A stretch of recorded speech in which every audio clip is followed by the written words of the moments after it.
Saturday, December 23rd, and I'm down here at the farm for my first late season hunt. I'm going to be pretty picky this first weekend. I've got another 6 days to hunt around New Year's. I'd really like to hold out and see if I can't get one of these bigger deer down. We'll have to see what shows up. You never know in Iowa this time of year. With food and cold temperatures, deer come from a long way away, so I'm just going to get quiet and enjoy the afternoon here. Well, it's Sunday, December 24th, Christmas Eve, and my brother and I are back at it tonight. And the pressure's on the rise. We had a snowstorm come through last night, and this morning dumped about maybe 2 inches of snow. Fingers crossed that something big comes out. Well, it's Monday, December 25th. Merry Christmas, everybody. Had all the family activities this morning, and got my brother out here again filming me tonight. We're out here looking for 66. He's one of the main targets right here, and then another buck we could see is Steve-O. Both of them are 5.5-year-olds that I've got 3 years of history with. And with any luck, one of these big shooters will show up, or a new buck that we don't know. It's Sunday, December 31st. Happy New Year's to everyone. And we're set up in the same spot we hunted on Christmas Day. We saw 66. I'm expecting the deer to move early and looking forward to the hunt. So I wasn't really expecting that. We were filming the deer out in the food plot, and I looked over my shoulder and here's 66. He's at 20 yards and he's walking pretty quick. So quick, get the camera on him, and he got to 10 yards right there, and then I think he caught some movement through the window of the blind. So he got a little bit nervous, and we just barely missed a chip shot opportunity with the bow here. But at some point I'm going to have to draw the line on bow hunting. I was really hoping we get it done tonight, but I may just come out here with the muzzleloader the next few days and see if I can't shoot one of these deer.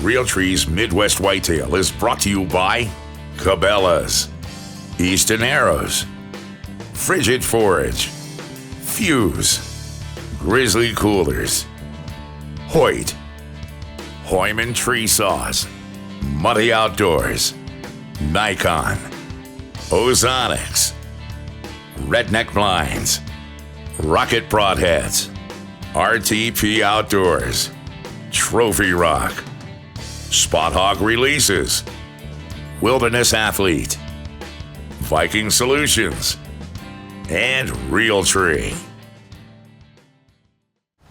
Last hunt of the 2017 deer season. Spring weather.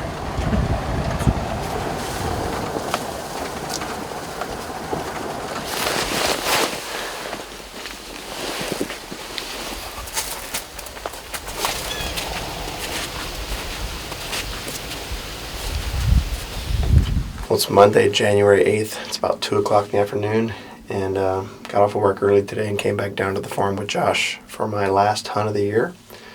Iowa's season closes on Wednesday, January 10th, and I'm going to have to work the next 2 days later in the afternoon, so I won't be able to hunt.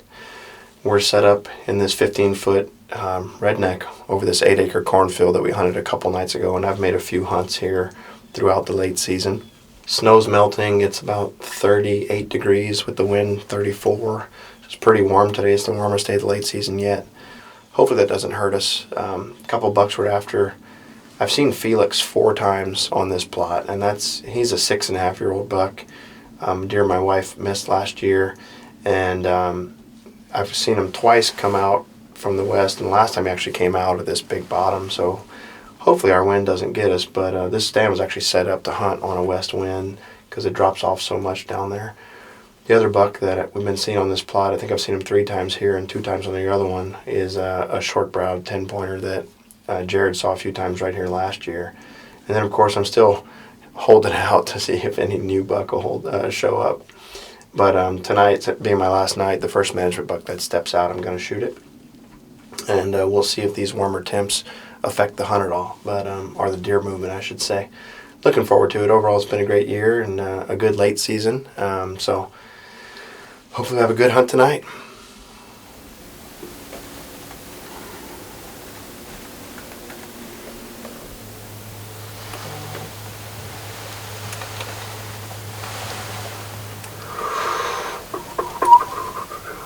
Oh God, they'll start running. There's nothing happening. It's a turkey, deer. It's a turkey. It's just a turkey.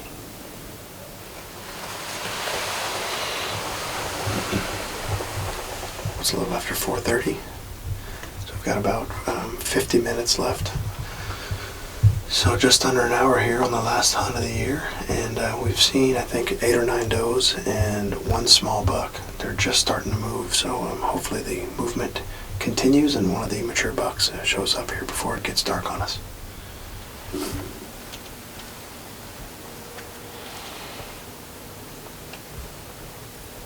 It was supposed to be west-southwest till 6 o'clock. She's going back in.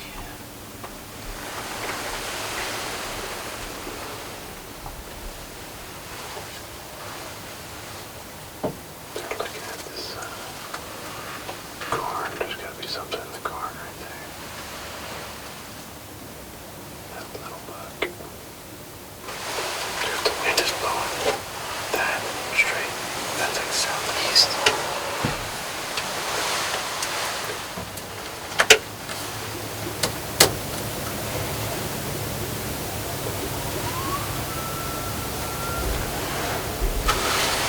Somebody getting them.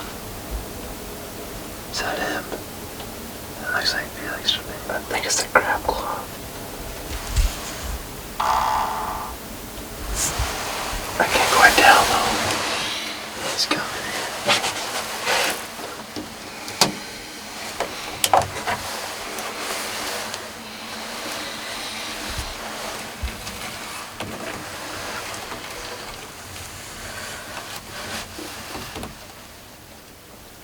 Yeah, that is him.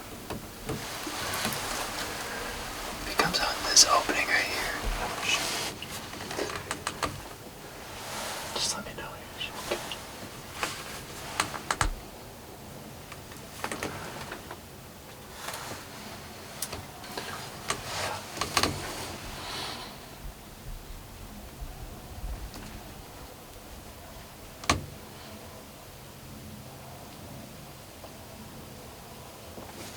I think I'm just gonna shoot him right there. What?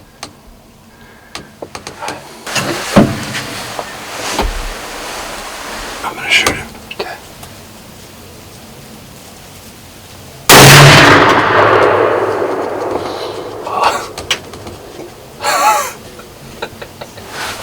Well, we barely pulled that one off. That was the last few seconds of legal shooting light.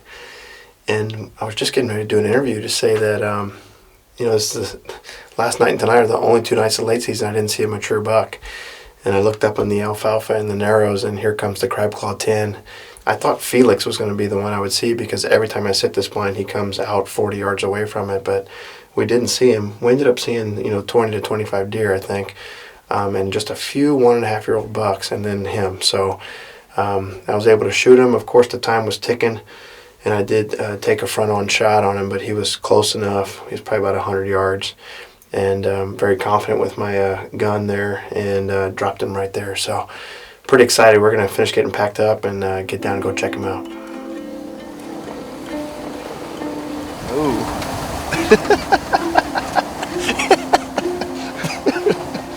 Holy crap. Look at this thing. Awesome mess. Hey.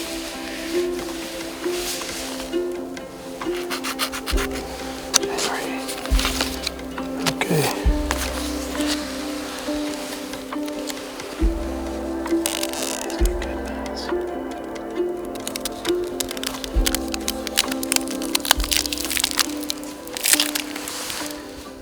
Well, here he is. This is a really cool buck I call the Crab Claw 10. He's a 5.5-year-old buck that I first came to know last year.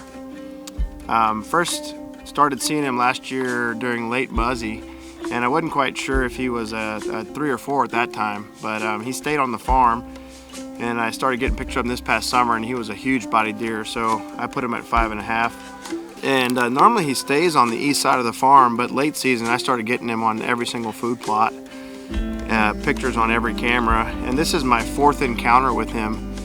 And I've seen him on all 3 of my main standing corn food plots and got pictures of him on the bean field. So he's been running around the whole farm, and just a really cool buck. He's got great mass, carries it all the way out to the end of the beams, and it's just nice to get a mature buck down. This late season, my plan was to really hold out. I did not have any bow tags. I just had my muzzleloader tag, and as you guys who have followed along with the blog could see, I mean, I was passing a lot of good deer. I mean, I passed that 5.5-year-old buck I call 66 multiple times because I wanted to shoot him with the bow. And it just doesn't always work out. I didn't have one of the really big antler deer come out. I mean, we were getting ready to close up the interview and close up the hunt and just call it a year. And I could see him coming through the alfalfa, and I recognized him right away and decided I was going to go ahead and take him. It's not often you get to shoot so many mature bucks in 1 year, and I really couldn't be happier. So now we're getting pumped up for shed season. It's always a favorite pastime of ours to get out and look for all the antlers on these bucks that we weren't able to catch up with. And Jared and I will be spending a lot of time game planning for next year. I'm always thinking about the improvements that I can make on this farm, and obviously we've got the new farm that's still a blank canvas. So overall, we really couldn't ask for a better season, and I'm already looking forward to next year. Thanks for watching Midwest Whitetail.